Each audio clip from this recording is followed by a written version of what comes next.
Can you hear that? My house is just over there, and I'm surrounded by fields, hills and wildlife. Never quite realised how close we are to nature and what a powerful noise that nature has. It's all on our doorstep as well. So welcome to the vlog, I'm Photoninja. This week we're photographing whatever I find. Pressure's off, in my opinion. We're going to do some abstract, some macro. Whatever I find. I'm just enjoying the deafening sound of the birds. A little bit of famous mist and atmosphere that the Vero has in the mornings where there's a clear sky.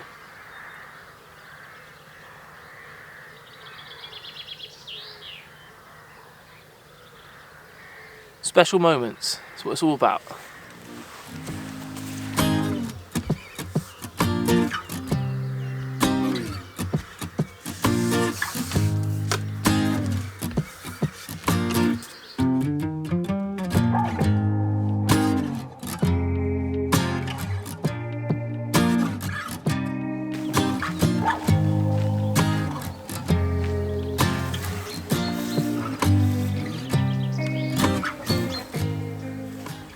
Sometimes in this field you get hares and deer, so it's always worth a little look when you're walking past and you routinely walks or whatever, just to see what's about, or just for a little rest and a reflection, or listen to the birds.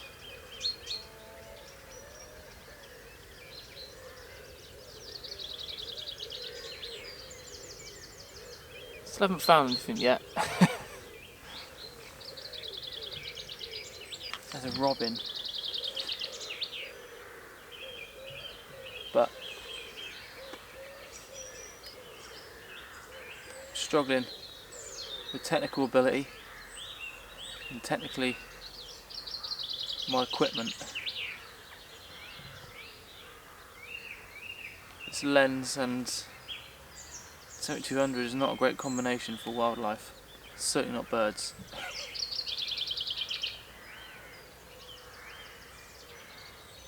Chase is good fun though. And I've just seen a hare, but same old thing. Too slow. Both of us, too slow.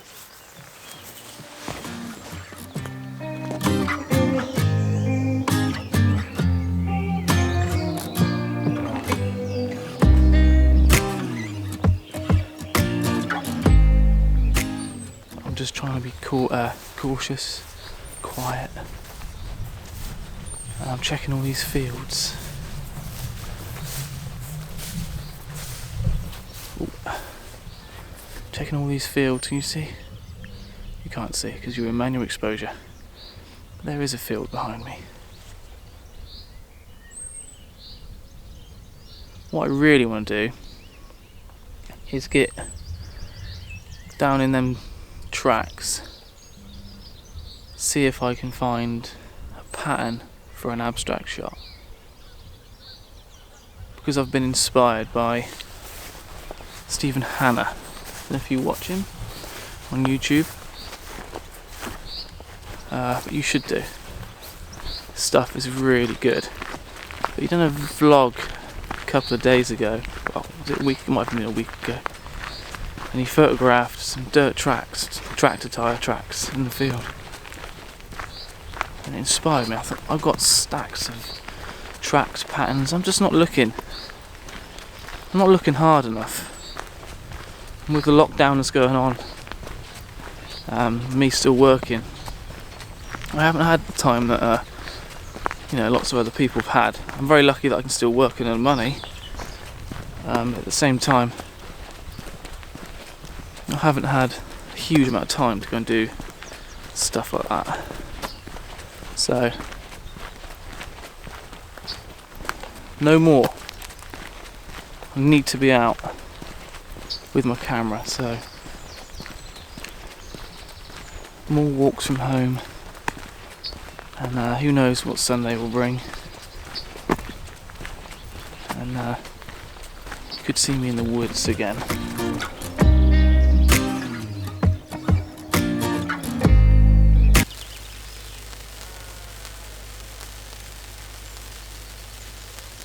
Right, so I found this little copse of trees, and it's going to be an abstract or a minimal, whatever you want to call it. The sun is really high, just shining down, on backlighting these little copse of trees up, and you've got a nice luscious green field with some lines and some shadow detail in the field. And then I'm offsetting all this with a real dark background of the hill in behind, eliminating all the sky, because the sky is horrendously clear blue. There's quite a lot of haze, so I'm going to take a shot with just the lens hood on, and then I'm going to take a shot with the polarizer to see if I can enrich some greens and colours in them trees, the fields. See if I can cut through some of this morning haze. But yeah, it's an alright shot. It's a snapshot. It's a snapshot.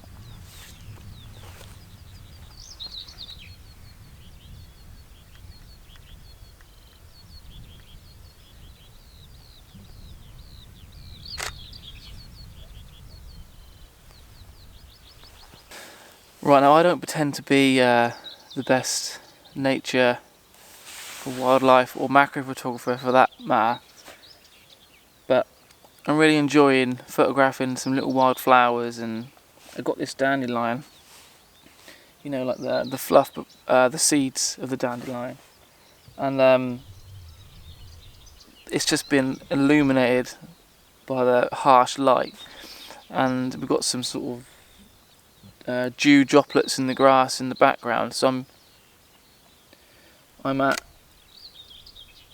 4.8 f4.8 because I'm at 200mm on this Tamron, a Sigma lens, ISO 1250, and that's separating the dandelion from the background, but the little white droplets are catching the light and causing like little, it's almost like a disco, like the dandelion's almost like a disco ball.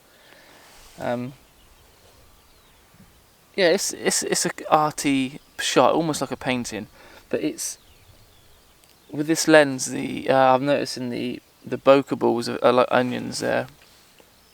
Yeah, oval with a sharp point top and bottom, so they're a little bit distracting, if I'm honest. But it's a nice shot. It's very still, it's very calm, it's warm. I'm in my t-shirt and I'm in nature, literally 2 minutes from my house. I've got rabbits over there, all the birds are feeding in the cropped field, the birds are singing. This is what it's all about. And if I'm honest, this is what it's all about for me. It's nature, and it's the reason why me and Paul Thompson have signed up to Nature First. If you haven't heard of them, I'll link them down below, but they're a fantastic organisation trying to promote safe photography and looking after nature, and they follow a certain set of principles which I'll put on the screen now, and these principles are something that me and Paul, and I know lots of you guys also follow on a daily basis, without the camera, but definitely with the camera.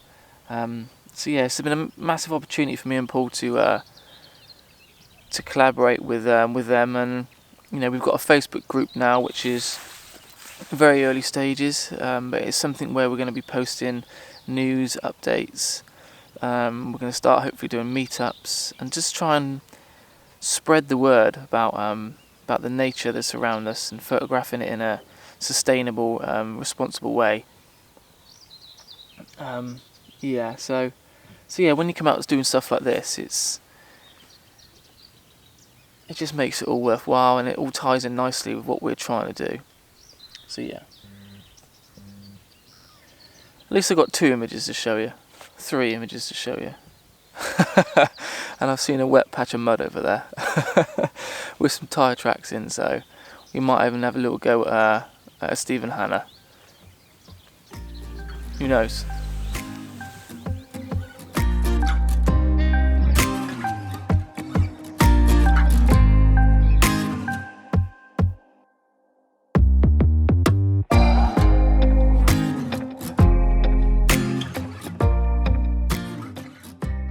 Now this might seem strange if you haven't seen Stephen Hanna's video, but I am literally taking a picture of cracked mud on a farm track.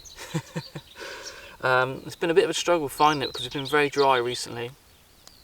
It's hard to find them sort of cracked tiles that haven't already been broken into dust, if you know what I mean. I'm looking for them sort of almost like, dare I say it, Death Valley sort of cracked tiles in the mud.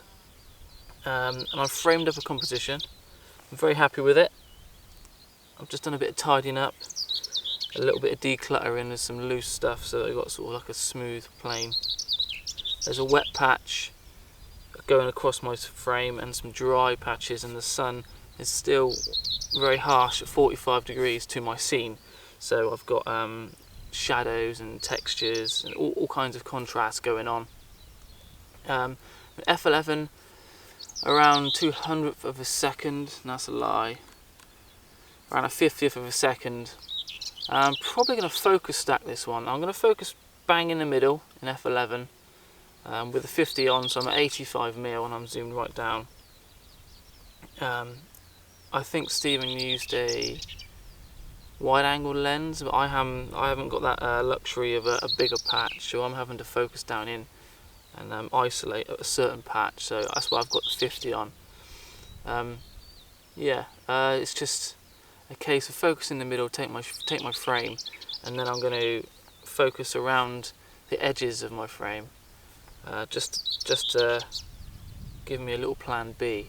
When I get to Photoshop, I can, if I get any soft corners, which I shouldn't do with this 50. I think Stephen done it particularly because, like I said, he had a wide angle lens and he wanted to make sure he had edge to edge sharpness, but with the 50 you haven't got any of that warping or any of that going on, so I should have a nice sharpness front to back.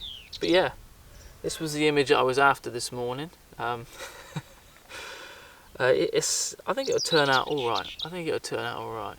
But thank you so much for watching. I'm very sorry this has been a bit of a disjointed higgledy-piggledy vlog, but that's kind of the way it is at the moment, and you know, you need to try and literally think outside of the box and go out and shoot some mud or some wildflowers in your garden if you can't get out. But if you can get out for local walks, then you know, just experiment. It's you'll be amazed what you can create with a camera and a lens, and you can transport someone to this artificial life or scene. I'm pretty sure this is now you know what it is. With a clever bit of dodging and burning and some editing, you won't be able to tell what it is. It'll look more like dinosaur skin than a cracked mud. So yeah, thank you so much for watching. I'm Photoninja. I'll see you next week with some more outdoor photography, hopefully. Yeah, ciao.